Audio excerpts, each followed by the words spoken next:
नमस्कार नमस्कार, स्वागत, वंदन, अभिनंदन आप सभी का आज के इस सेशन में एक बार फिर से। प्यारे बच्चों, गुलू गुलू आ जाओ। स्वागत है आप सभी का आज के इस सेशन में। I hope I am audible and visible. Welcome. तो भूले तो नहीं हो ना, 1 घंटे पहले जो पढ़ के गए थे, क्या करा तुमने बीच के ब्रेक में, ये बताओ मुझे। Dinesh and wants to know कि तुम बीच के 1 घंटे में क्या करते हो। छुट्टी बुट्टी हो गई है खत्म। छुट्टी के चक्कर में मत लिख रहे हैं, ऐसे लिख रहे हैं चैट में कि हमें तो हमारी भैया ने छुट्टी दी थी। मारूंगा चाटा सही कर दूंगा। हो गई छुट्टी खत्म। चिकारा भाई की क्लास में आके गन हो रहा माइनस करवा रही। चिकारा भाई की क्लास में आके छुट्टी छुट्टी चिल्लाते हो, क्या तुम्हें जान प्यारी नहीं है? कहाँ देखो मेरे लाल, ऐसा है कि जो समय है ना, ये रेत की तरह होता है, तो हाथ से कब निकल जाएगा पता ही नहीं चलेगा। तो इसके लिए पढ़ लो, अक्टूबर तक सिलेबस कंप्लीट कर लेते हैं, ताकि उधर आखिरी में तुम्हें प्रेशर ना आए, है ना। तो जहां जब खाली पीरियड रहेगा तुम्हारा, तो मन में एक डर होना चाहिए कि कहीं सोशल वाले सर आके क्लास ना ले लें हमारी। ठीक है, ये डर मुझे अच्छा लगा। तो इसी बात पे अपन आगे बढ़ते हैं। फटाफट से चैट में बता दो, सारे बच्चे आ गए, दिखाई सुनाई दे रहे हैं, तो अपन शुरू करें, है ना। बढ़िया, वेलकम। यस, आ जाओ। कल से तुम्हारी मैथ्स की क्लास चालू होगी? नहीं, शायद परसों से होगी। कल तो साइंस की रहती है ना तुम्हारी। हाँ, क्या फर्क पड़ता है अगर कोई क्लास खाली रहेगी, सोशल साइंस के टीचर ले लेंगे। अभी क्या ना, 9th की एसएसटी की बुक नहीं आई है, तो मेरे पास बैंडविड्थ रहती है 1 घंटे की। तो कब्जा कर लूंगा ऐसे। चलो, comparing the 3 sectors. Next topic is comparing 3 sectors. हमने अभी तक क्या पढ़ा था पिछली क्लास में? अगर ध्यान हो तो मैंने आपको सेक्टर्स ऑफ इंडियन इकोनॉमी बताए थे, वो भी on the basis of production. तो एक प्राइमरी सेक्टर होता है, एक सेकेंडरी सेक्टर होता है, एक टर्शियरी सेक्टर होता है, और तीनों आपस में इंटरकनेक्टेड रहते हैं।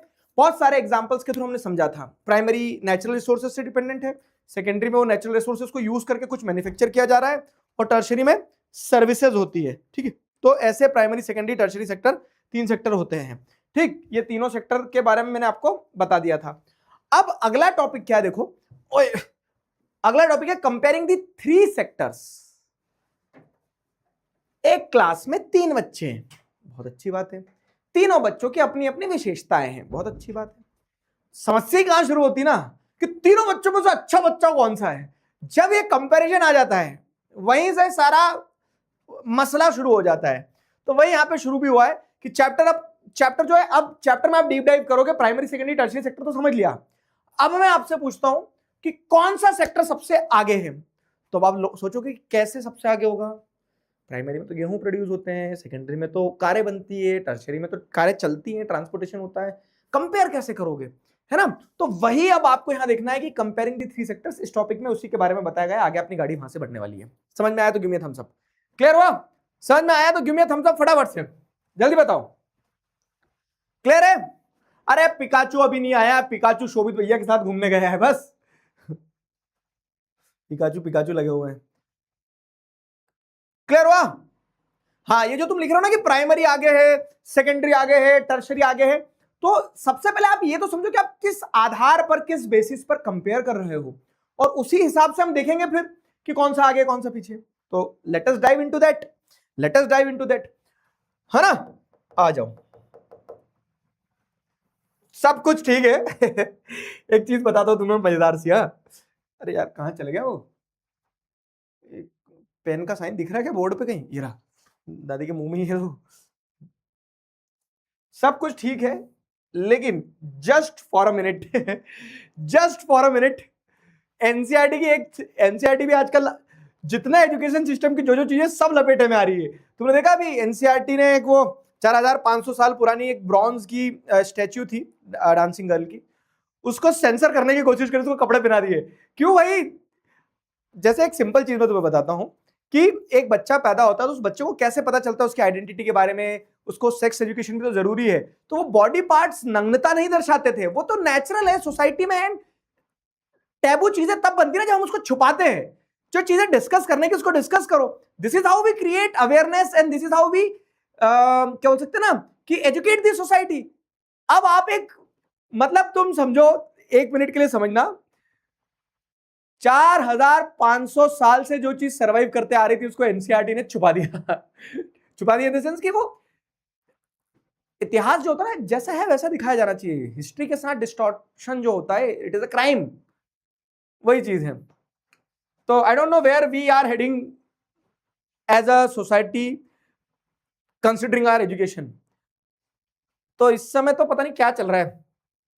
चलो, तो वो तुमने एक मूवी देखी है यार, कौन सी, आमिर खान और अजय देवगन उसमें सब है, और जिसमें वो एक म्यूजियम में जाते हैं तो एक मूर्ति उसके हाथ से गिर जाती है, तो वो नीचे का पोर्शन और ऊपर का पोर्शन टूट जाता है, तो अलग करके घुमा देता है, मतलब ऊपर ऊपर का आगे का रहता है, फिर ऐसे घुमा के नीचे का पीछे वाला पोर्शन कर देता है। और फिर वो उसमें मतलब मुझे मूवी का नाम ध्यान नहीं आ रहा है, तो उसमें वो एक नवाब ववाब रहता है, वो आता है, वाह वाह वाह माशाअल्लाह क्या बनाया। तो वही तुम्हें देख रहे हैं यहाँ पे। पैर एक तो आंटी के तिरछे हैं दूर हैं, ऊपर वाली बॉडी वैसी आधी घूमी दिख रही है। हाँ? लग रही डर, आज रात में अकेला सो पाएगा नहीं सो पाएगा ये बता। लड़कियां लड़कियां तो आज आज तो गए, आज तो मम्मी के साथ सोना पड़ेगा, आज तो नींद नहीं आएगी। थोड़ा इमेजिन करो, देखो मूवी खुल के रखा उन्होंने। इश्क इश्क, हाँ हाँ, तो वो इश्क जैसे ही कुछ माशाअल्लाह घुमा दिया दीदी को।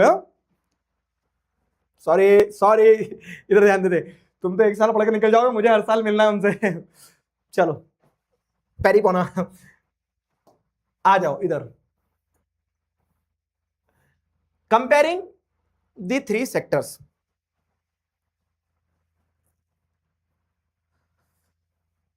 Comparing the three sectors. तो अब प्राइमरी सेकेंडरी टर्शरी सेक्टर है, तो the various production activities in primary secondary tertiary sector produces a very large number of goods and services. जैसे आप देखोगे तो प्राइमरी सेक्टर में भी खूब सारा एग्रीकल्चर प्रोड्यूस हो रहा है, सेकेंडरी सेक्टर में भी बहुत सारी चीजों की मैन्युफैक्चरिंग होती है, सर्विस सेक्टर भी बहुत सारी अलग अलग तरह की चीजों में इन्वॉल्व है। तो आप क्या देखें, number of goods and services are in numbers, ठीक है, बहुत सारा है। अब क्या है, also the three sectors have large number of people working in them to produce these goods and services. और तीनों सेक्टर में आपको क्या देखने को मिलता है कि there are large number of people who are working to produce goods and services.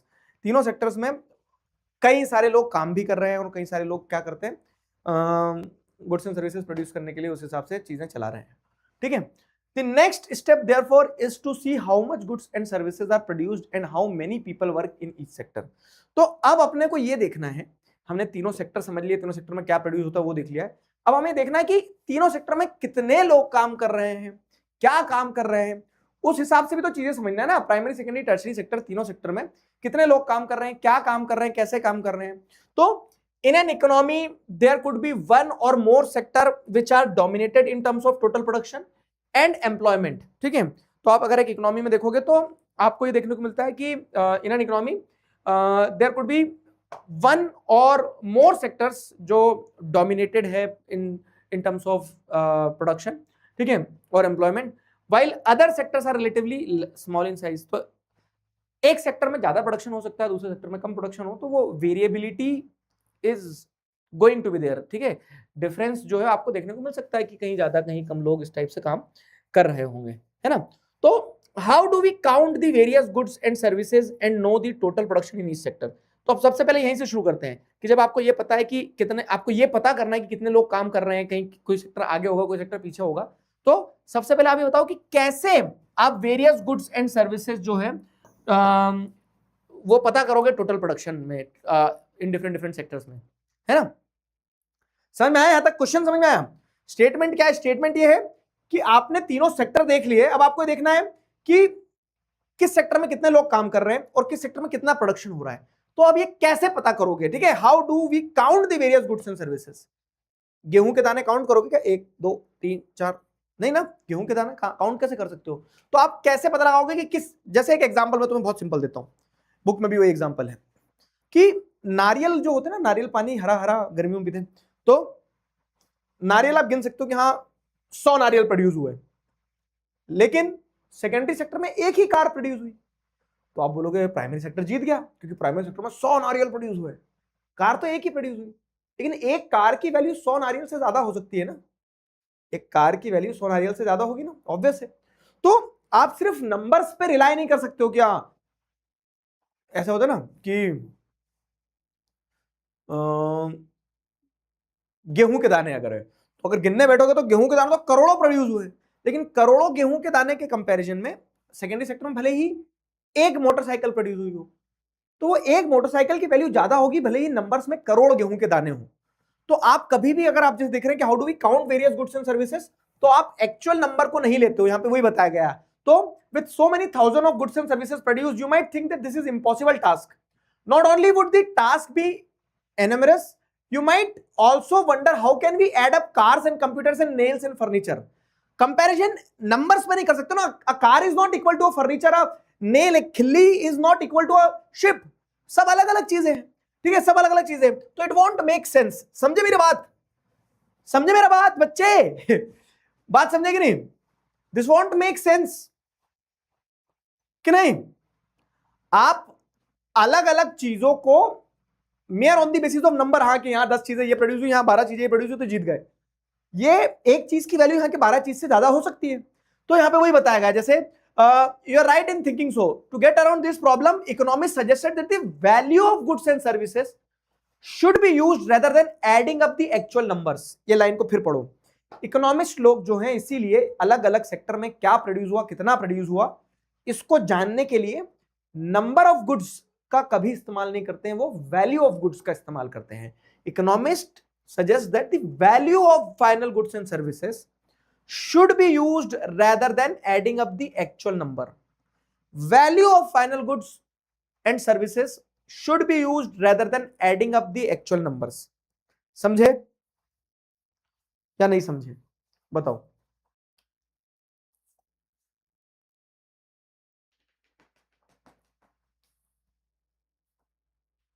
है ना।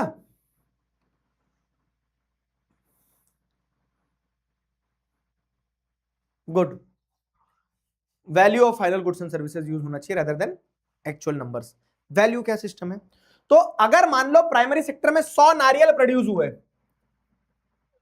ये 100 नारियल है, 100 नारियल इंटू 50 रुपए का एक नारियल है, अरे मैथ्स आ गई भगवान, 100 इंटू 5 500, इतना भी नहीं है, एक और जीरो, 1000, 5000, 5000 है ना। तो आपको यह समझ में आ जाएगा कि एक नारियल प्रोड्यूस हो, 10 नारियल प्रोड्यूस हो, हमें नारियल के नंबर से कुछ लेना नहीं है, हम उसकी वैल्यू ले रहे हैं। उसकी वैल्यू 50 रुपए थी तो 5000 रुपए का प्राइमरी सेक्टर में नारियल का प्रोडक्शन हुआ। At the same time parallel में अगर आप देखोगे, at the same time parallel में अगर आप देखोगे तो at the same time parallel में अगर आप देखोगे तो अगर एक 2 कार प्रोड्यूस हुई है सेकेंडरी सेक्टर में और एक कार की कीमत 10 लाख रुपए है, तो सेकेंडरी सेक्टर का प्रोडक्शन कितना हो जाएगा, 20 लाख रुपए। समझे, 20 लाख रुपए, 20 लाख रुपए।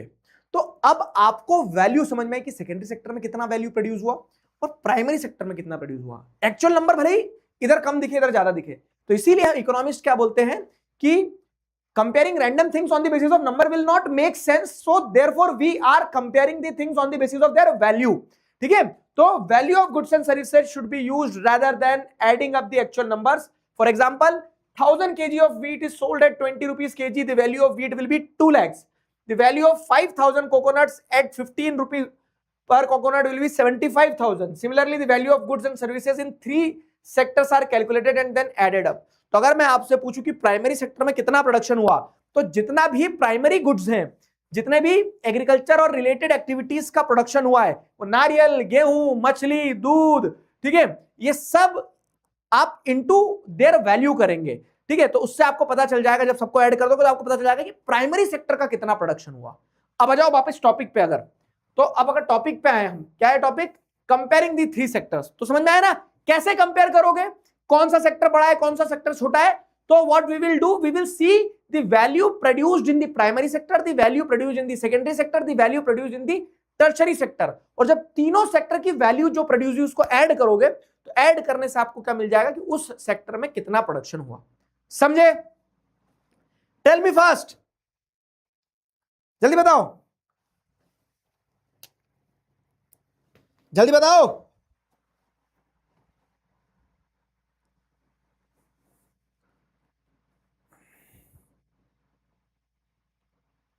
बताओ, क्लियर है?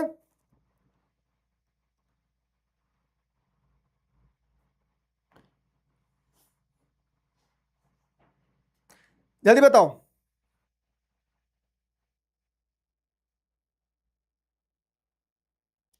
जल्दी जल्दी।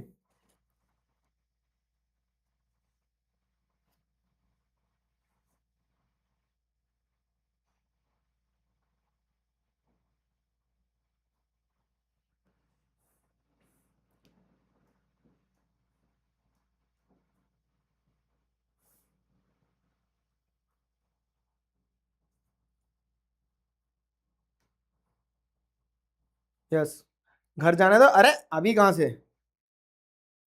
बैटल सेशन बहुत जल्द आने वाले हैं।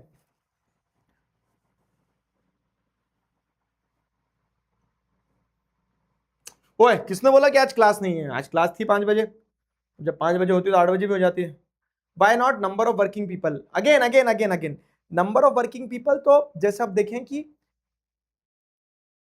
लेबर की तरह 100 लोग काम कर रहे हैं, लेकिन एक आदमी कहीं किसी हाई पेइंग जॉब में काम कर रहा है, तो एक आदमी जितना पैसा कमा रहा होगा उतना शायद 100 लोग कमा रहे होंगे।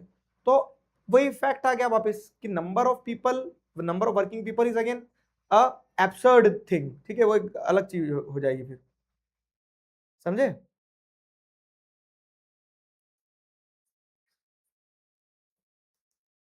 क्लियर हुआ? बताओ बाबू।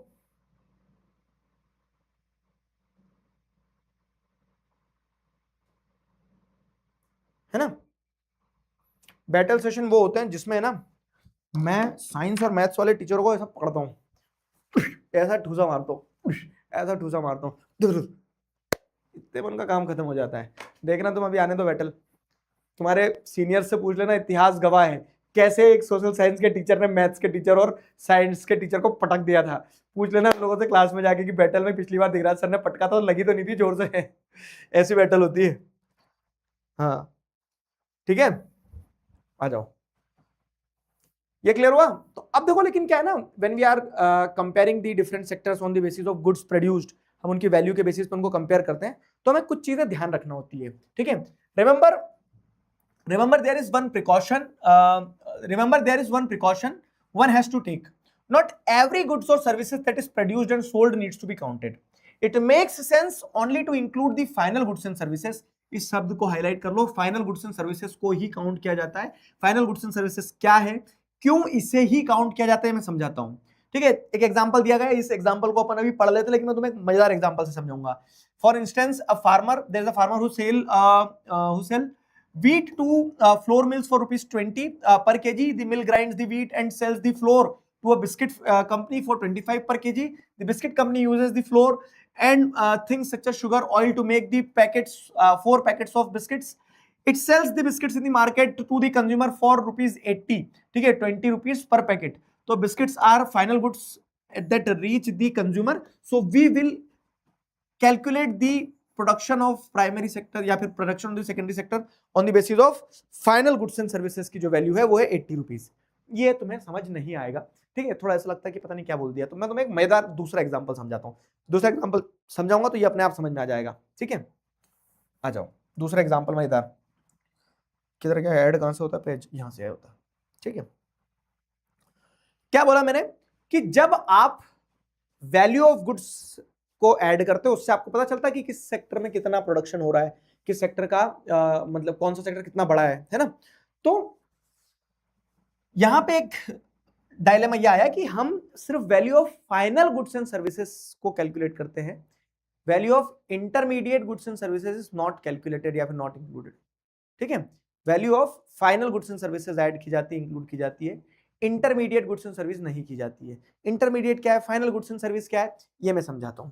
तो एग्जांपल के तौर पे एक थे अक्षय कुमार, अक्षय कुमार खतरों के खिलाड़ी। ठीक है, अब अक्षय कुमार खतरों के खिलाड़ी थे। अक्षय कुमार क्या करते हैं ना, जंगल में जाते हैं, जंगल में जाके अक्षय कुमार जंगल में जाके क्या करते हैं ना, एलोवेरा तोड़ के लाते हैं। एलोवेरा, खतरों के खिलाड़ी हैं तो एलोवेरा तोड़ के लाए और इस एलोवेरा को अक्षय कुमार ने क्या किया, इस एलोवेरा को अक्षय कुमार ने मार्केट में गए अक्षय कुमार, और मार्केट में जाके उन्होंने बोल दिया कि मैं ये एलोवेरा 50 रुपए में बेचूंगा। तो एलोवेरा नेचुरल रिसोर्स है, वहां से तोड़ के लाया उसने, तो वो प्राइमरी सेक्टर का पार्ट हो गया, है ना, प्राइमरी सेक्टर का पार्ट हो गया। प्राइमरी सेक्टर की वैल्यू कितनी हो गई, 50 रुपए। अलाइन, ठीक है।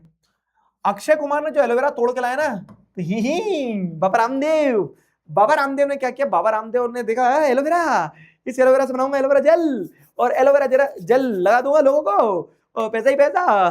तो बाबा रामदेव ने क्या किया, बाबा रामदेव ने वो एलोवेरा जेल 50 रुपए में अक्षय कुमार से खरीद लिया। उस एलोवेरा का कुछ तो किया गुटुर गुटुर, उस एलोवेरा को कुछ तो गुटुर गुटुर करने के बाद में फैक्ट्री में प्रोसेस करने के बाद में एलोवेरा जेल बना दिया। ठीक है, ऐसा आता है ना एलोवेरा जेल का पैकेट, हाँ ठीक है, तो एलोवेरा जेल बना दिया। अब ये एलोवेरा जेल जो बाबा रामदेव ने बनाया, तो बाबा रामदेव ने अपनी कंपनी में बोल दिया कि 70 रुपए में बेच दूंगा, लेकिन आप डायरेक्ट बाबा रामदेव के पास नहीं जा पाओगे, उनसे थोड़ी लेने जाते हो, आप तो आपकी दुकान से लेते हो। तो एक सी से थे भाई साहब चंदू सेठ, वही चंदू सेठ जिनके बाल नहीं है, तो बड़े बड़े हैं ठीक है, वो किराने की दुकान होती है, मोटे से होते हैं, बाल नहीं होते हैं, ठीक है, तो वो चंदू सेठ प्यारे से क्यूट से, तो चंदू सेठ ने अपनी दुकान में क्या करा था, बल्क में एलोवेरा जेल बुलवा लिया बाबा रामदेव से। बाबा रामदेव को उन्होंने 80 रुपए पर एलोवेरा जेल दिए होंगे, है ना। तो चंदू सेठ लेकिन बाबा रामदेव 70 रुपए में लेके आ गए। अब चंदू सेठ आपको 70 रुपए में थोड़ी ना बेच देंगे, खुद भी तो कुछ प्रॉफिट कमाएंगे। तो आप जब दुकान पे ले जाओगे तो चंदू सेठ आपको क्या करेंगे, 80 रुपए में वो बेचेंगे, 80 रुपए में वो बेचेंगे, ठीक है, 80 रुपए में आपको एलोवेरा जेल बेचेंगे। ठीक, अच्छे समझना कहानी, 80 रुपए में आपको एलोवेरा जेल बेचेंगे। तो आप गए, कस्टमर हो आप, तो कष्टों से मर जाओगे कस्टमर, तो कस्टमर जाता है, कस्टमर 80 रुपए देता है, और 80 रुपए देने के बाद में मतलब आपकी जेब से क्या हुआ, -80 हुआ, आपकी जेब से -80 हुआ, और इकोनॉमी में 80 रुपए का सामान बना है, मतलब ऐसे समझ लो, यही है इकोनॉमी, यही है बस, एक आप ही इंसान और एक ही सामान है बस, एलोवेरा जेल। ठीक है, तो अक्षय कुमार, बाबा रामदेव, चंदू सेठ, प्राइमरी, सेकेंडरी, टर्शरी, ये तो ट्रेडर है, इन्होंने सामान लिया और बेचा है बस, है ना। अब आप जैसे देखोगे तो प्राइमरी सेक्टर में कितना प्रोडक्शन हुआ, समझना अच्छे से, एक एग्जांपल से सब कुछ क्लियर हो जाएगा। प्राइमरी सेक्टर से प्रोडक्शन कितना हुआ, 50 रुपए का हुआ, है ना, प्राइमरी सेक्टर से प्रोडक्शन हुआ 50 रुपए का, मानते हो, इधर लिखता हूं थोड़ा, है ना, प्राइमरी सेक्टर से प्रोडक्शन हुआ 50 रुपए का। सेकेंडरी सेक्टर से क्या 70 रुपए का प्रोडक्शन हुआ है, बताओ, नहीं, सेकेंडरी सेक्टर में प्रोडक्शन हुआ होगा 20 रुपए का।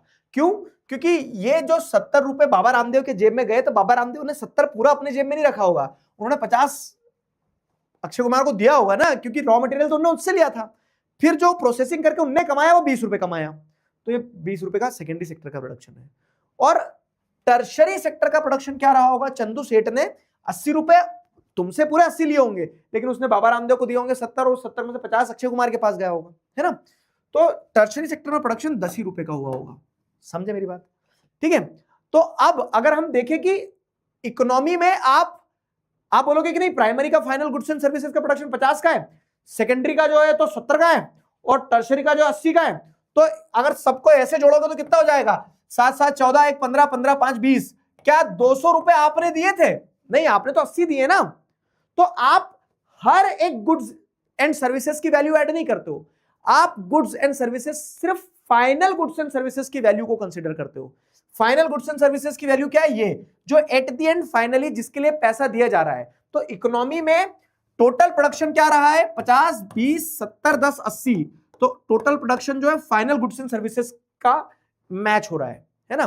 फाइनल गुड्स एंड सर्विसेज की वैल्यू ही टोटल प्रोडक्शन में आती है, क्यों, क्योंकि जो वैल्यू ऑफ इंटरमीडिएट गुड्स है वो ऑलरेडी फाइनल गुड्स में इंक्लूडेड है। क्या हो गया सर, ये क्या बता दिया आपने, इंटरमीडिएट गुड्स मतलब क्या होता है, वो सामान जो किसी चीज को बनाने के लिए लगता है, उसकी वैल्यू उसके फाइनल प्रोडक्ट में ऑलरेडी इंक्लूडेड रहती है।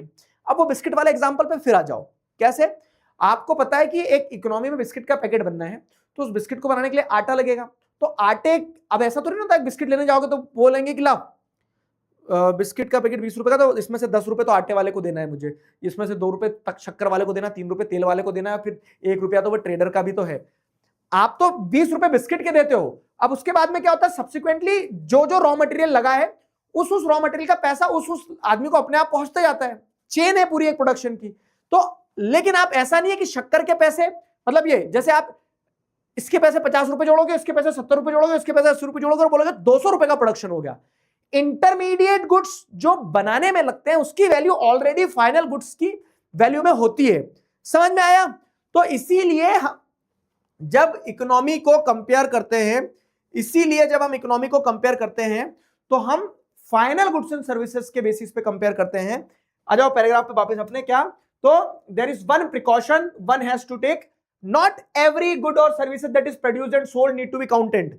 जैसे 70 रुपए को जब एक बार आपने बाबा रामदेव ने चंदू सेठ को बेचा था, तो हर बार आप उसको पूरा 70 काउंट नहीं करोगे। क्यों? क्योंकि उस 70 में 50 रुपए ऑलरेडी काउंट कर चुके हो आप, है ना? तो आप तो फाइनल गुड्स एंड सर्विसेज 80 रुपए काउंट करो और 80 रुपए में सबका अपना अपना शेयर है। तो यहां पर वही बताया गया है, it makes sense only to include the value of final goods and services. ठीक है? और ये एग्जांपल जैसे बिस्किट का दिया गया है कि अगर एक किसान ने क्या किया, गेहूं जो है 20 रुपए किलो में बेचा है और मिल वाले ने उसको क्या किया, आटा बना के 25 रुपए में बेचा है। फिर वो बिस्किट कंपनी ने क्या करा, 25 रुपए में आटा खरीदा और उसमें ये तेल शक्कर वगैरह सब मिलाया और 80 रुपए का बिस्किट बनाया। तो इस 80 रुपए में ये 25 और ये 20 ऑलरेडी इंक्लूडेड है। समझ में आया? ऑलरेडी इंक्लूडेड है। तो अब सवाल ये आता है कि why only final goods and services are counted? क्यों? क्योंकि in contrast to final goods such as wheat, ठीक है, wheat flour in this example are intermediary goods. जैसे बाबा रामदेव के एग्जांपल में एलोवेरा के बाद में वो पैकेजिंग का मटेरियल, वो सब इंटरमीडिएट गुड्स हैं। फाइनल गुड क्या है? जो फाइनल पैकेज होकर मटेरियल आपको मिल रहा है। इस एग्जांपल में जो बिस्किट बना, तो biscuit final goods and services है। उस बिस्किट के अंदर जो व्हीट है, व्हीट फ्लोर है, शुगर है, इन सब की वैल्यू ऑलरेडी इंक्लूडेड होती है। ठीक है? इन सब की वैल्यू ऑलरेडी इंक्लूडेड होती है। ठीक है? तो यहां पे आपको क्या समझना है कि इंटरमीडिएट गुड्स जो होता है, इंटरमीडिएट गुड्स की वैल्यू ऑलरेडी इंक्लूडेड होती है। तो intermediate goods are used up in producing final goods and services. The value of final goods already includes the value of intermediate goods, है ना? फिर से लाइन पढ़ो, value of final goods already includes the value of intermediate goods. Final goods and services के अंदर intermediate goods and services की value already included होती है। ठीक है? हेंस द वैल्यू ऑफ ₹80 जो है बिस्किट का, उसके अंदर ऑलरेडी द वैल्यू ऑफ ₹25 जो है, जो रॉ मटेरियल वगैरह डला है, वो ऑलरेडी इंक्लूडेड है। Similarly the value of all other intermediate goods would have been included. To count the value of flour wheat separately is therefore not correct, because then we would be counting the value of same things of number of times. same things number of times कैसे count होगा? जैसे मैंने तुम्हें ये वाला example दिया, तो अगर आप हर एक चीज को फाइनल मान लोगे, तो आप अगर ये 50 जोड़ोगे, फिर 50 के अंदर फिर 70 जोड़ोगे, तो इस 70 के अंदर ये 50 ऑलरेडी है। अगर 80 जोड़ोगे तो इस 80 के अंदर ये 70 और ये 50 ऑलरेडी है। 70 और 50 मतलब कि यहाँ का 20 और यहाँ का 50 ऑलरेडी इंक्लूडेड है। समझ में आया? तो फाइनल गुड्स के अंदर value of intermediate goods already included होती है। आप अगर एक केक खाने जाओगे तो उस केक के अंदर जो जो भी मटेरियल डला होगा, उनके अलग से पैसे नहीं लेंगे आपसे, वो आप केक के पैसे दोगे और उसने सारा कॉस्ट निकाल लिया होगा। समझे? बताओ। क्लियर है? बताओ जल्दी। Is that clear? Intermediate goods क्या होते हैं? मतलब जैसे मान लो एक कार बनाना, तो कार बनाने के लिए आपको टायर लगेगा, रबर लगेगी, स्टील लगेगा, ये प्लास्टिक लगेगा, तो ये सब इंटरमीडिएट गुड्स हैं। ठीक? तो how to compare different sectors of the economy? तो डिफरेंट सेक्टर्स ऑफ इकोनॉमी को कंपेयर करने के लिए आप क्या करते हो? उनके नंबर्स यूज नहीं करते हो, आप उनकी वैल्यू यूज करते हो। अब वैल्यू जब यूज करते हो तो एक चीज ध्यान रखना होती है कि वैल्यू में फाइनल गुड्स एंड सर्विसेज की वैल्यू ऐड करते हो आप, ना कि इंटरमीडिएट गुड्स की। और क्यों नहीं करते हो? क्योंकि इंटरमीडिएट गुड्स की वैल्यू ऑलरेडी इंक्लूडेड होती है फाइनल गुड्स एंड सर्विसेज की वैल्यू के अंदर। इंटरमीडिएट गुड्स एंड सर्विसेज की वैल्यू ऑलरेडी इंक्लूडेड होती है फाइनल गुड्स एंड सर्विसेज की वैल्यू के अंदर, है ना? इंटरमीडिएट गुड्स की वैल्यू ऑलरेडी इंक्लूडेड है फाइनल गुड्स एंड सर्विसेज की वैल्यू के अंदर। चलो, क्लियर है? जल्दी बताओ। Is that clear? चलो आंटी जी चलते हैं पेरिपोना। इन बच्चों के सपनों में मत आना रात में बस आज। बाबा रामदेव वाली कहानी अच्छी लगी ना? अब आपको ये तो समझ में आ गया कि value of final goods and services हम इंक्लूड करते हैं। ठीक है? तो अब जैसे अगर आपसे एक चीज बोलूं सिंपल, ये बताओ मुझे आपको कितना समझ में आया, मैं देखता हूं, ठीक है, कि जैसे प्राइमरी सेक्टर में अगर मान लो 100 करोड़ रुपए का प्रोडक्शन हुआ, सेकेंडरी सेक्टर में मान लो आपने टोटल सारे गुड्स की क्वांटिटी इनटू देयर वैल्यू करके 100 करोड़ रुपए का प्रोडक्शन हुआ, सेकेंडरी सेक्टर के अंदर मान लो 200 करोड़ का प्रोडक्शन हुआ, टर्शरी सेक्टर के अंदर मान लो 400 करोड़ का प्रोडक्शन हुआ, है ना। तो अब ये final goods and services in the tertiary sector, final goods and services in the secondary sector, final goods and services in the primary sector, तीनों सेक्टर के फाइनल गुड्स एंड सर्विसेज की वैल्यू को आपने ऐड कर लिया। मान लो ये 2025 से 26 इस साल में हुआ है। तो अब जब आप इन तीनों को ऐड कर दोगे तो आपको क्या मिल जाएगा, यहाँ पे 2 4 2 6 और 1 7, ये 700 करोड़ रुपए का एक नंबर मिलेगा। ये 700 करोड़ रुपए क्या होगा बताओ जरा, ये 700 करोड़ रुपए क्या होगा बताओ, what do you guys think. ऐसे अगर ऐड करते चले जाएंगे तो ये 700 करोड़ रुपए क्या होगा,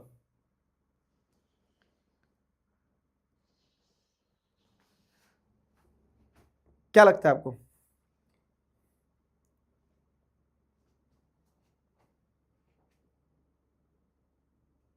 what do you guys think, बताओ। क्वेश्चन क्या बन सकता है मैं बताऊंगा, पहले टॉपिक समझ लो। ये 700 करोड़ आपको ये पता चलेगा ना कि आपकी टोटल इकोनॉमी में इतना प्रोडक्शन हुआ है ना, टोटल इकोनॉमी में इतना प्रोडक्शन हुआ, आपकी पूरी इकोनॉमी में इतना प्रोडक्शन हुआ, क्योंकि पूरी इकोनॉमी में प्राइमरी सेकेंडरी टर्शरी सेक्टर है। तो अब यहां से आपको अगला कंसेप्ट वही बताया जाता है कि आप how to compare different sectors. तो value of final goods and services जो रहती है हम उससे उसके बेसिस पे कंपेयर करते हैं। तो the value of final goods and services produced in each sector, primary sector, secondary sector, tertiary sector. तो value of final goods and services produced in each sector, और वो ईच सेक्टर में क्या आ जाएगा आपका, ईच सेक्टर में आ जाएगा primary sector, secondary sector और टर्शरी सेक्टर, ठीक है। Provides the total production of sector for that year. तो आपको पता चलेगा कि उस सेक्टर में अगर आपने प्राइमरी सेक्टर का total final goods and services का वैल्यू निकाला तो आपको पता चल जाएगा कि प्राइमरी में कितना प्रोड्यूस हुआ, सेकेंडरी का गुड्स एंड सर्विसेज का वैल्यू निकाला तो पता चल जाएगा सेकेंडरी में कितना प्रोड्यूस हुआ। तो आपको ईच सेक्टर का वो पता चल जाएगा। And the sum of the production in different sectors, sum of the production मतलब तीनों को ऐड कर दोगे, जब तीनों को ऐड कर दोगे तो आपको ग्रॉस डोमेस्टिक प्रोडक्ट पता चल जाएगा, जिसे हम क्या कहते हैं, जीडीपी, ग्रॉस डोमेस्टिक प्रोडक्ट। कि आपकी कंट्री में मतलब with in the country, domestically in the country, है ना। जैसे बोलते हैं डोमेस्टिक फ्लाइट्स होती है, इंटरनेशनल फ्लाइट्स होती है, डोमेस्टिक फ्लाइट्स कंट्री के अंदर अंदर रहती है। तो ग्रॉस डोमेस्टिक मतलब क्या है कि आपकी कंट्री में टोटल, ठीक है, ग्रॉस मतलब टैक्स वैक्स अभी कुछ नहीं लगाया आपने, तो सिर्फ ये देखा है कि कितना प्रोड्यूस हुआ है। जीडीपी आपको क्या देता है कि टोटल प्रोडक्शन ऑफ जीडी, मतलब ग्रॉस मतलब कि बिना टैक्सेस के, डोमेस्टिक मतलब क्या है कि कंट्री के अंदर अंदर, बिना टैक्सेस के कंट्री के अंदर अंदर कितना प्रोडक्शन हुआ, वो कैसे पता चलेगा। तो the value of final goods and services of all 3 sectors together, या फिर मतलब बोल सकते हैं sum of production of all 3 sectors within in the कंट्री, कंट्री के अंदर का लेना है ना, इन अ ईयर आपको उस साल का जीडीपी दे देगा, उस साल का ग्रॉस डोमेस्टिक प्रोडक्ट दे देगा, ठीक है। It is the value of all final goods and services produced with in the country during a particular year. और जीडीपी आपको बताती है कि आपकी इकोनॉमी कितनी बड़ी है, जितना ज्यादा प्रोडक्शन होगा आपकी इकोनॉमी मतलब उतना ज्यादा ग्रो कर रही है ना, जितने ज्यादा गुड्स प्रोड्यूस होंगे उनकी वैल्यू उतनी ज्यादा होगी, उतनी ज्यादा वैल्यू। जैसे यूएसए की जीडीपी सबसे बड़ी है, क्यों, क्योंकि यूएसए के अंदर सबसे ज्यादा प्रोडक्शन हो रहा है, समझे। तो ये होता है जीडीपी का कंसेप्ट। बताओ क्लियर हुआ, जीडीपी समझ में आया। अरे बता दे मेरे लाल,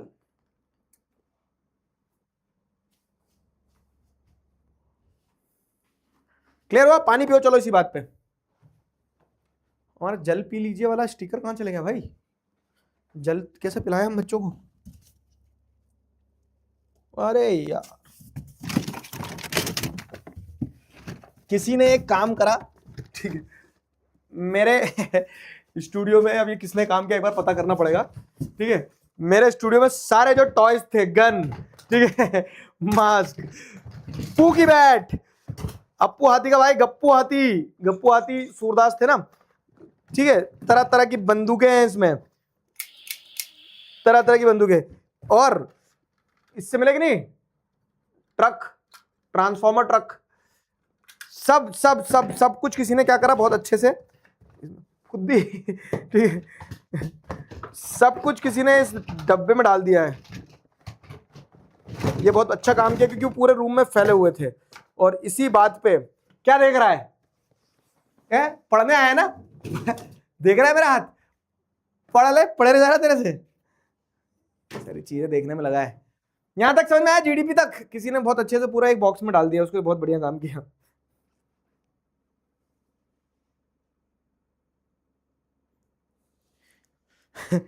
वैसा नहीं होता, छोटे बच्चे जिनके घर में होते हैं तो उनके घर में पूरा सामान फैला होता है, फिर उनकी मम्मी एक हैक निकालती है कि कोई एक टोपली वोपली में वो सारा सामान, जब मम्मी झाड़ू लगाती है साफ करती है रूम, तो वो पूरा सारा सामान समेट के एक साथ एक डब्बे में डाल दिया जाता है। फिर वो बच्चा जब सो के उठता है तो फिर वो उस बक्से को खोलता है, सारा सामान फिर छर्रा देता है। तो वो बक्से में सब जमा तो दिया इनने, अब चैलेंज ये कि कब तक वो उस बक्से में रहेगा बस। ठीक है, क्लियर हुआ?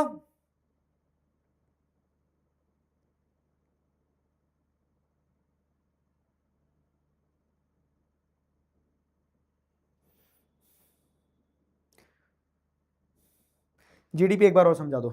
देखो मैं क्या बीच बीच में तुम्हें थोड़ा सा लाइट इसलिए कर देता हूं ताकि एकदम प्रेशर ना आ जाए दिमाग के, क्या पढ़ लिया है जीडीपी।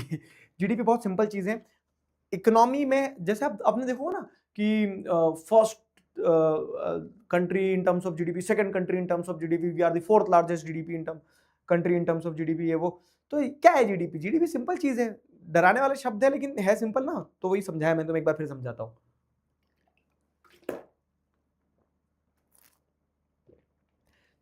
आज धुनाई होगी, कर दिया गीला कारपेट, अब रुक जा तू। अभी रुक जा, क्लास खत्म होने दे, फिर बताती हूँ तुझे। ऐसा बोलेगी मम्मी मेरी।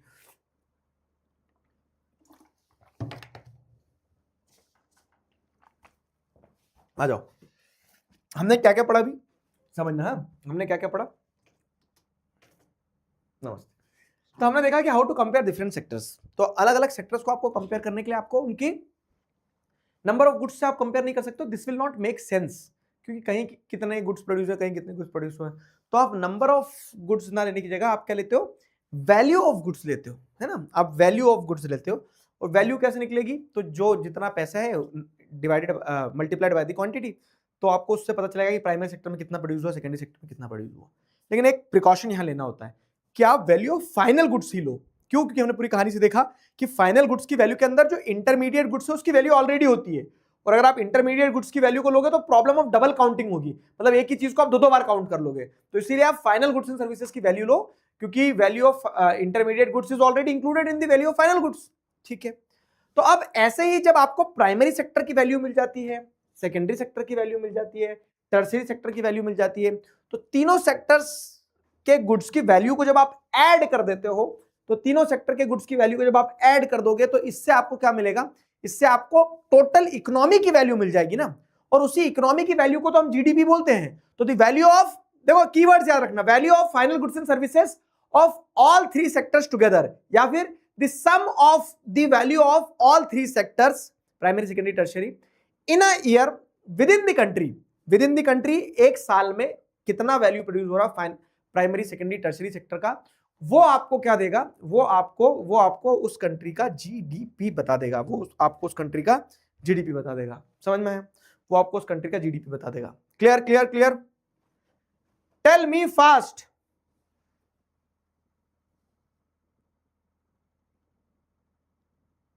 बताओ।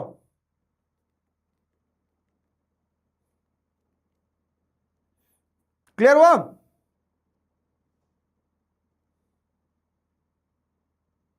जल्दी बताओ। जीडीपी समझ आ गया?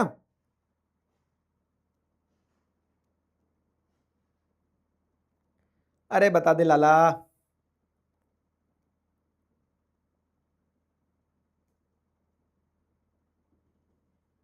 वेरी गुड, शाबाश, प्यारे बच्चा है। पप्पी कर दूंगा तुम्हें, लो। गीली गीली पप्पी करूंगी बस। अब समझ में अगर आ गया तो अब जैसे अगर हम देखें तो ये जीडीपी कैलकुलेट करने का काम है ना, चने फुटाने वाला काम नहीं है, बहुत मेहनत टास्क है। दिस इज अ मेहनत टास्क कि आपको इतने सारे अलग अलग सेक्टर्स में जहां जहां प्रोडक्शन हो रहा है उसका वैल्यू पता करना होगा, फिर सबको ऐड करना होगा। कौन करता है, कैसे करता है? ठीक है, तो इन इंडिया जैसे अगर आप देखोगे, इन इंडिया दी मेहनत टास्क, मतलब ये इतना बड़ा काम जो है, measuring GDP is undertaken by central government ministry This ministry, with the help of various government departments of all Indian states and union territories, collects information relating to total volume of goods and services and their prices and then estimates the GDP. ठीक है, तो जैसे अगर हम देखें तो ये जैसे अगर हम देखें यहाँ पे तो क्लियर कट पिक्चर समझ में आ रही है. क्या पिक्चर समझ में आ रही है क्लियर कट? कि इंडिया में ये जो टास्क है पूरा जीडीपी कैलकुलेट करने का, ये कौन करता है? तो इंडिया में जो पूरा जीडीपी कैलकुलेट करने का टास्क है, this task is undertaken by whom? This task is undertaken by central government ministry with the help of various departments of Indian states and union territories. और फिर ये लोग क्या करते हैं, सारी इंफॉर्मेशन कलेक्ट करते हैं और इससे हमें पता चलता है हमारी जीडीपी कितनी बड़ी है, कितना टोटल प्रोडक्शन हो रहा है. ठीक है, अब रिसेंटली लेकिन एक चीज और ऐड हुई है, ये ध्यान रखना है, नई बुक में, पुरानी बुक में नहीं होगा ये वाला पैराग्राफ. क्या कि recently the Indian government began to bring out the contribution of 3 sectors towards the gross value added in place of the contribution of 3 sectors towards the gross domestic product to be at par with the global practices. अब अच्छे से समझना, सबसे पहले GVA और GDP में difference समझ लो. GVA क्या है? Gross value added, gross value added. ठीक है, और जीडीपी क्या है? Gross domestic product. Gross domestic product में value of final goods and services of primary sector, secondary sector, tertiary sector, तीनों को ऐड कर दोगे तो आपको जीडीपी मिल जाएगा. ठीक है ना, तीनों को ऐड कर दोगे तो जीडीपी मिल जाएगा. जीवीए क्या है? GVA measures the contribution of 3 sectors of an economy after adjusting for taxes and subsidies. You will learn more about GVA and difference between GDP in higher classes. ठीक है, there will be only क्या, हाँ, here we will only understand how goods and services produce in this 3 sectors, primary, secondary and tertiary sectors. ठीक है, have changed. तो ये हम अभी देखेंगे, प्राइमरी में पहले ज्यादा प्रोडक्शन होता था, फिर आज टर्शियरी में ज्यादा प्रोडक्शन होता है. चैप्टर में आगे जीवीए और जीडीपी का डिफरेंस जो है आपको 11th में बहुत अच्छे से जानने को मिलेगा जब आप कॉमर्स लोगे तो. ठीक है, लेकिन मेरे प्यारे बच्चे जो साइंस लेंगे वो तो जीवन भर भूल ही जाएंगे फिर कि हमें तो जीवीए पता ही नहीं चल पाया सर. ग्रॉस वैल्यू एडेड, ये क्या होता है ग्रॉस वैल्यू एडेड? तो समझना, GVA measures the contribution of 3 sector of an economy after adjusting for taxes and subsidies. तो बेसिकली ग्रॉस का मतलब क्या होता है? Gross is inclusive of tax. देखो कहीं एग्जाम में नहीं पूछा जाएगा, लेकिन ये मेरी इच्छा है कि मैं तुम्हें थोड़ा सा और पढ़ा दूं, इसके लिए बता रहा हूं. ग्रॉस का मतलब क्या होता है? कि जिसमें टैक्स माइनस नहीं हुआ है. जैसे 2 शब्द होते हैं, नेट और ग्रॉस. ठीक है, तो आपसे पूछा जाता है ना कि नेट वैल्यू बताओ आप, तो नेट वैल्यू क्या है? नेट वैल्यू मतलब कि फाइनल कितने में पड़ेगा, है ना. और ग्रॉस वैल्यू मतलब क्या है? ग्रॉस वैल्यू मतलब बड़ी वैल्यू जिसके अंदर टैक्स वैक्स सब इंक्लूडेड है. जैसे मेरी ग्रॉस सैलरी क्या है? ग्रॉस सैलरी मान लो मेरी है 20,000 रुपए, तो 20,000 रुपए मेरी ग्रॉस सैलरी है. लेकिन मैं बोलूंगा नेट मेरे हाथ में कितनी आएगी, तो 20,000 मान लो मेरा 1,000 रुपए टैक्स लगता है, फिर पीएफ कटता है 3,600 रुपए, ये वो, तो ऐसा कट पीट के मान लो मेरे हाथ में आ रहा 16,500 रुपए. तो मेरी नेट सैलरी कितनी है? 16,500. लेकिन जब मैं उसको ग्रॉस लेवल पे देखूंगा, मतलब कि जो ऑन पेपर मुझे दिखाया जा रहा, तो ऑन पेपर दिखाया जा रहा 20,000 रुपए, लेकिन उसमें टैक्सेस वैक्सेस है तो हटा दूंगा, तो नेट सैलरी मेरे हाथ में कितनी आ जाएगी? 16,500. तो ग्रॉस और नेट में डिफरेंस समझ में आया? बताओ, ग्रॉस और नेट में डिफरेंस समझ में आया?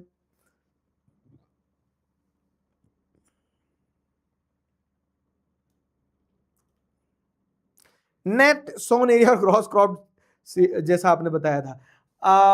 हाँ, मतलब नेट में कम से कम इतना तो है ही ग्रॉस में और जो मल्टीपल टाइम्स हो जाता है ना, गुड, लेकिन वो थोड़ा यहां सेट नहीं होगा, तो थोड़ा अलग है. तो वैसे क्या होता है ना, जैसे जीडीपी की बात करो तो ग्रॉस डोमेस्टिक प्रोडक्ट की बात करो, जीवीए की बात करो तो ग्रॉस वैल्यू एडेड की बात करो, तो दोनों में ही, जैसे अगर आप देखोगे तो दोनों में ही टैक्स को एक तरह से कंसीडर किया जा रहा है, दोनों में ग्रॉस लेवल पे ही बात की जा रही है. लेकिन डोमेस्टिक प्रोडक्ट में आप ये देख रहे हो कि टोटल जीडीपी कितना प्रोड्यूस कर रही है. और जीवीए मतलब क्या है? Value added at each sector. ठीक है, value added at each sector मतलब क्या है? तो जैसे अगर मैं तुम्हें बताऊं तो जीवीए ऑफ प्राइमरी सेक्टर क्या होगा इस एग्जांपल में? 50 रुपए. Gross value added at secondary sector कितना होगा? 20 रुपए होगा. और gross value added at tertiary sector कितना होगा? जीवीए 10 रुपए होगा इन टर्शियरी सेक्टर इस केस में. और जीडीपी कितने हो गए? तो जीडीपी टोटल हो जाएगी 80 रुपए. तो मैं तुम्हें बहुत लेमैन डिफरेंस बताऊं ना, तो लेमैन डिफरेंस ये समझ लो कि जीडीपी में आपको इकोनॉमी के लेवल पे पूरा तीनों सेक्टर्स का प्रोडक्शन बताता है. लेकिन जब आप ये सेक्टर वाइज वैल्यू एडिशन देखते हो तो gross value added, gross value added में आपको प्राइमरी, सेकेंडरी और टर्शरी अलग अलग सेक्टर लेवल पे बताया जाता है कि हाँ प्राइमरी ने कितना वैल्यू ऐड किया, सेकेंडरी ने कितना वैल्यू ऐड किया, टर्शरी ने कितना वैल्यू ऐड किया। ठीक है, ऐसा रहता है, सिंपल, समझे? जीवीए और जीडीपी क्लियर है? इतना समझ लो, बस इतना समझ लो, that is more than sufficient समझने के लिए। क्लियर है? तो ये हमने जीडीपी कंपेयरिंग द 3 सेक्टर्स ये सब कुछ देख लिया। अब जैसे अगर आप देखोगे ना, तो जब इकोनॉमी ग्रो करी, अच्छे से समझना, अब जब आप देखोगे तो इकोनॉमी जब ग्रो करी तो ऐसा नहीं कि हमेशा से प्राइमरी सेक्टर में प्रोडक्शन ज्यादा हुआ, या फिर हमेशा से सेकेंडरी सेक्टर में ज्यादा प्रोडक्शन हुआ, या फिर टर्शरी सेक्टर में ज्यादा प्रोडक्शन हुआ। ठीक है, तो अब अगर हम यहां देखें, बस 5-7 मिनट में छुट्टी कर दूंगा बेटा। तो एक चीज इंपॉर्टेंट है कि over the period of time sectors में चेंज आया। एक बहुत अच्छा एग्जांपल देता हूं, तुमने सूर्यवंशम मूवी देखी है? सूर्यवंशम मूवी में क्या देखा तुमने कि हीरा ठाकुर जो थे, हीरा ठाकुर हाँ हीरा ठाकुर ही तो थे। हीरा ठाकुर के पिताजी का नाम था भानु प्रताप, ठाकुर भानु प्रताप सिंह। ठीक है, हीरा ठाकुर जो थे, तो हीरा ठाकुर ने इस टॉपिक के लिए ही वो मूवी बनाई थी। तुम्हें पता है कैसे? मैं समझाता हूँ तुम्हें। हीरा ठाकुर पहले क्या करते थे, हीरा ठाकुर की वाइफ टू बी जो थी, वो जब गांव में आई थी, तो हीरा ठाकुर उस समय भेड़ बकरी चराते थे, प्राइमरी सेक्टर में काम करता है आदमी, अपने शुरुआती दिनों में प्राइमरी सेक्टर में काम करता है? ठीक है, प्राइमरी सेक्टर में काम करता था। फिर हीरा ठाकुर का वो सब हो गया, ब्याह रचा दिया, शादी वादी हो गई, सब कुछ चावल वावल खा लिया उसकी बीवी ने, ठीक है, मतलब चावल बना दिए और ये वो सब हो गया। फिर प्राइमरी सेक्टर के बाद में हीरा ठाकुर फिर क्या काम करना चालू करते, बस रिपेयरिंग मेंटेनेंस, मतलब बस मैन्युफैक्चरिंग का काम करते ना। पहले वो बोलता है कि मालिक मेरा बैठ के काम करता, मैं लेट के काम करता हूँ, मैन्युफैक्चरिंग का काम कर रहे थे वो बस का, है ना। तो हीरा ठाकुर ने फिर सेकेंडरी सेक्टर में काम किया, मैन्युफैक्चरिंग कर रहे थे, बस सुधारना ये वो सारा सब कुछ, है ना, बस बनाना। तो फिर आदमी सेकेंडरी सेक्टर में जाता है, और फिर आदमी फिर कहा जाता है टर्शरी सेक्टर में, फिर वो बस खुद ड्राइवरी का काम करते थे, ड्राइवर बन गए थे, सर्विसेज प्रोवाइड करने लगे ट्रांसपोर्टेशन की। तो बस ये सूर्यवंशम मूवी ध्यान रखना तुम्हें कि हिस्टोरिकल चेंज इन सेक्टर्स जो है वो इसी टॉपिक को समझाने के लिए मूवी बनाई थी। ठीक है, कि हिस्टोरिकल चेंज कैसा हुआ, तो जनरली अगर आप देखोगे कि it has been noted from the histories of many now developed countries, जो आज डेवलप्ड कंट्रीज हैं, वो सब इनिशियल स्टेज ऑफ डेवलपमेंट पे क्या कर रही थी, प्राइमरी सेक्टर जो था उनका, तो primary sector was most important sector of the economic activity. तो पहले हर इकोनॉमी में प्राइमरी सेक्टर जो है तो इंपॉर्टेंट या डोमिनेटिंग वो रहता है। ठीक है, अरे समझे?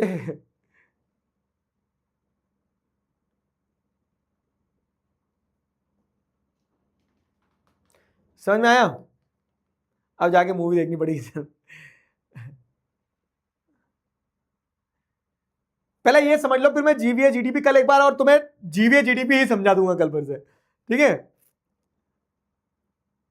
छुट्टी छुट्टी चिल्ला तो फिर समझ लेना, छुट्टी छुट्टी के चक्कर में लड़ाई हो जाती है।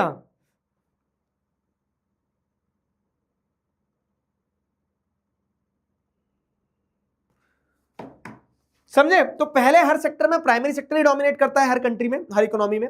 ठीक है, as the method of farming change, लेकिन फिर धीरे धीरे जब मेथड ऑफ फार्मिंग चेंज होती है, एग्रीकल्चर चेंज होता है, sector become the prosperous, it has produced more food than before. तो अब ज्यादा फूड प्रोड्यूस हो गया, अब लोगों के पास में भी समय बच रहा है, सरप्लस प्रोडक्शन हो रहा है, तो many people now take up other activities. There were increasing number of craft persons and traders, craft person traders बढ़ना शुरू हो गए, तो अब कुछ लोग खेती के अलावा दूसरी चीजें बनाने लगे।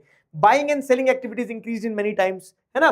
तो अब क्या हो रहा है कि जब सरप्लस प्रोडक्शन हुआ, जब खेती का प्रोडक्शन ज्यादा हो गया, तो अब लोगों ने क्या करना शुरू कर दिया, चीजें खरीदना बेचना, क्राफ्ट पर्सन ने कुछ मैन्युफैक्चर करना, कुछ बनाना चालू कर दिया। तो there were also transporters, administrators, army etcetera. However, at this stage, most of the goods produced were natural products from the primary sector and most people have employed in this sector. लेकिन दूसरे काम बढ़ा जरूर रहे थे, लेकिन दूसरे काम बढ़ने के बावजूद भी आज भी लोग जो है तो प्राइमरी सेक्टर में ज्यादा एम्प्लॉयड थे। शुरुआत में ऐसा रहता है, हिस्टोरिकल चेंज इन सेक्टर मतलब वही है कि पहले लोग प्राइमरी सेक्टर में काम कर रहे हैं, फिर क्या होता है, over a long time, more than 100 years, ठीक है, फिर लेकिन कुछ लंबा समय बीतता है, 100 साल बीत जाते हैं, over a long time, more than 100 years, and specially because new methods of farming were introduced. ठीक है, नए नए मेथड्स ऑफ फार्मिंग इंट्रोड्यूस हुए, तो उससे क्या देखने को मिलता है आपको, एक लंबे पीरियड के बाद में जब एक्सेस प्रोडक्शन हो तो फैक्ट्रीज आना शुरू हो जाती है। देखो, लोग प्राइमरी में काम कर रहे थे, तब भी दूसरे काम होते थे, ट्रेडिंग वगैरह सब होता था, लेकिन डोमिनेटिंग प्राइमरी सेक्टर ही था। फिर लेकिन जब एक लंबे समय के बाद में कुछ 100 साल तक खेती करने के बाद में धीरे धीरे जब फैक्ट्रीज आना शुरू होती है उन कंट्रीज में, उन इकोनॉमीज में, तो अब क्या है, people have started expanding, those people who had earlier worked on farms now begin to work in factories in large number, और इस तरह से लोग सेकेंडरी सेक्टर की तरफ बढ़ रहे हैं, ठीक है। They are forced to do so as you read in history chapter. History में हम जैसे देखेंगे ना, आप वाला चैप्टर पढ़ोगे नहीं, लेकिन मैं बता रहा हूं कि जब खेतों में प्रोडक्शन हो गया और खेतों में प्रोडक्शन होने के बाद में ऐसा था कि या तो फसलें नहीं भी हो रही थी, जब तो फैक्ट्री जब आना शुरू हुई तो लोगों को लग रहा था कि यार 4 भाई है, खेत में तो 2 ही काम कर लेंगे, चलो 2 फैक्ट्री में काम करने चलते हैं। तो people migrated from rural areas to urban areas, और ऐसे लोगों ने फैक्ट्रीज में काम करना शुरू कर दिया, ठीक है। People began to use many more goods that were produced in factories at cheap rates, ठीक है। Secondary sector gradually became most important sector in total production and employment. तो प्राइमरी से हटके अब लोग क्या है, सेकेंडरी सेक्टर में काम करना शुरू कर देते हैं, समझ में आया। अब लोग प्राइमरी से हटके सेकेंडरी सेक्टर में काम करना शुरू कर देते हैं, secondary sector more dominating sector बन जाता है। Hence over time a shift had taken place. This means that the importance of sectors had changed, ठीक है। क्या हुआ, प्राइमरी से अब लोग सेकेंडरी की तरफ इंपॉर्टेंट हो गए। फाइन, वही हीरा ठाकुर भेड़ बकरी चराते चराते बस बनाने लगे, अब बस बनाने लगे, फिर उसके बाद में क्या होगा ना, अब एक ऐसा टाइम आएगा इन दी पास्ट 100 years, जैसे अगर आप देखेंगे कि खेती का भी प्रोडक्शन मैक्सिमम हो गया है, फैक्ट्रीज वगैरह का भी प्रोडक्शन मैक्सिमम हो गया। अब क्या है, अब आप देखो कि इन्हें फैसिलिटेट करने वाला सेक्टर ग्रो कर रहा है, ठीक है। तो अब क्या हो रहा है, तो there has been a further shift from secondary to tertiary, ठीक है।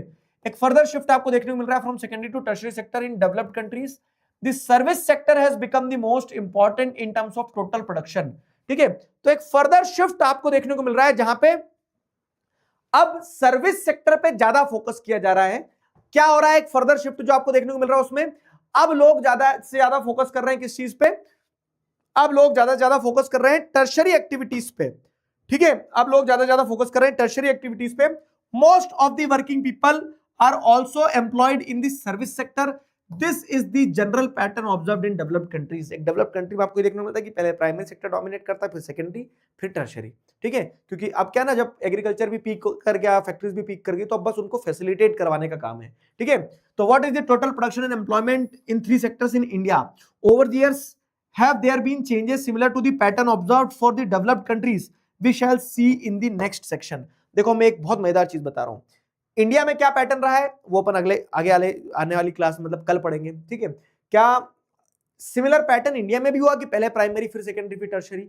ये अब इंडिया के केस में देखेंगे तो इंडिया के केस में एक बड़ा यूनिक चीज देखने को मिलेगी आपको, जो हम कल पढ़ेंगे, ठीक है। कल मैं तुम्हें एक बार जीवीए जीडीपी फिर से बता दूंगा और इसके क्वेश्चंस कर लेंगे और फिर आगे वाला टॉपिक उठाएंगे। फाइन, यहां तक समझ में आया सब कुछ? टेल मी फास्ट, कल भी 2 क्लास होगी क्या?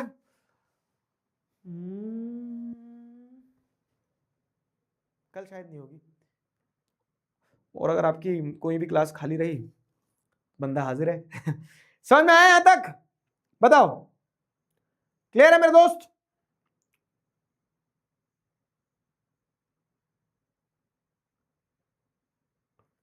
ठीक है,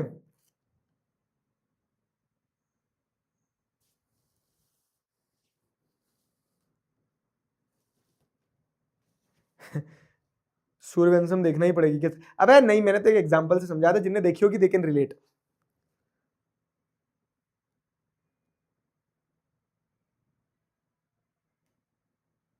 क्लियर? आ जाओ।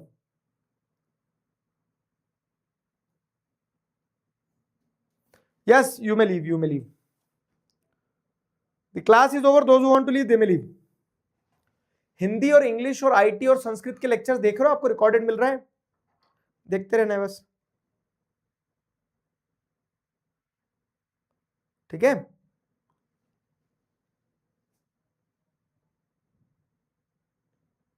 कल मैथ्स की क्लास नहीं होती है क्या आपकी? अगर मैथ्स की नहीं होती तो फिर मैं कहां से ले लूंगा? मैथ्स वाले टीचर तुम्हारे छुट्टी पे थे तो उनकी क्लास ले लेता था मैं।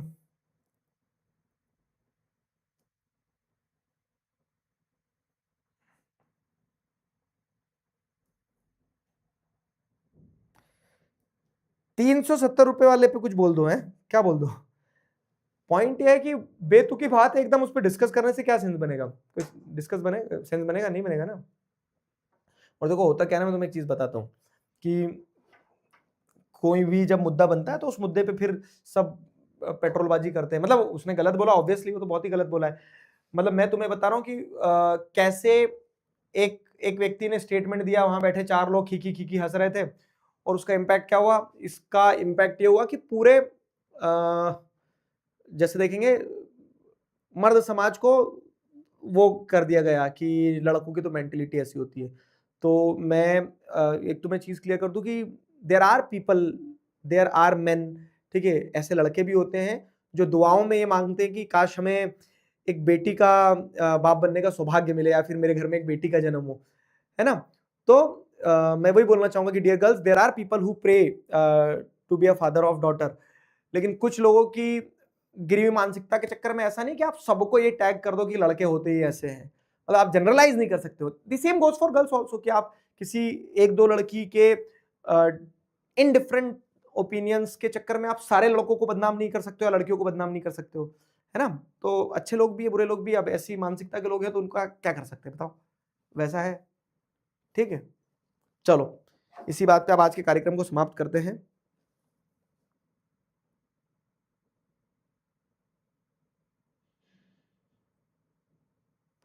क्लियर हुआ?